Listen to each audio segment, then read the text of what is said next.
And aside from Inside PressBox, you can get the latest lacrosse news and updates in the lax world.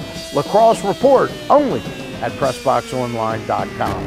And welcome back to Inside PressBox. Before the break, I was talking to Andy Bilello, Director of Business Development for Inside Lacrosse, and we'll continue. I know I was plugging my newspaper and online there, but I can't really say that we're the source of the sport like you guys. Well, Inside Lacrosse obviously focuses on the sport all year long, and you know, if you're interested in lacrosse in Baltimore, you probably would check out both publications. That's a diplomatic thing to say. Hey, we were talking before the show started tonight, and they're flashing your website here, which is a terrific website, InsideLacrosse.com, about one of the notions you have about one of the things that help popularize lacrosse and make it more intense interest in it was the Duke lacrosse quote-unquote scandal. Well, I think the sport already had a lot of momentum. It's an exciting game, and as you know, as I said, as the NCAA championship elevated the stature of its event in the sport, as television began to expose more parts of the country to the game, I think they all fit in the same mix. And then the Duke situation had an unintended consequence of just familiarizing many people around the country with the sport. People in far-flung parts of our nation who maybe never saw a lacrosse stick. Yeah, all they knew of Duke before that was Mike Krzyzewski and the basketball team. I also think what Coach K has done and as Duke is a symbol for a lot of things in college athletics fed the backlash to people's perceptions of what had happened in Durham. But in the end, the way the case played out and how those student athletes were really not criminal in their actions didn't leave a bad taste in the mouth of many people.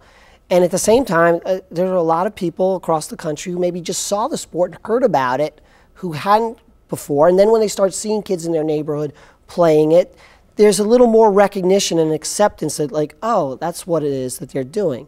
I don't think it caused the growth of the sport. I think it was part of several things. It kept the it added to the momentum. It just contributed to other factors that were already going at the grassroots level, where kids just realized, hey, this is a lot of fun to play. And I've seen a lot of kids pick up the game who were like football players in the Sunshine States, or maybe hockey players in the upper Midwest or in New England who realize, you know, I can do this in the springtime, and it's maybe more fun for me than standing in right field or throwing the shot put on the track team, because I get to run, I have some physical play in the sport, and you combine all these things.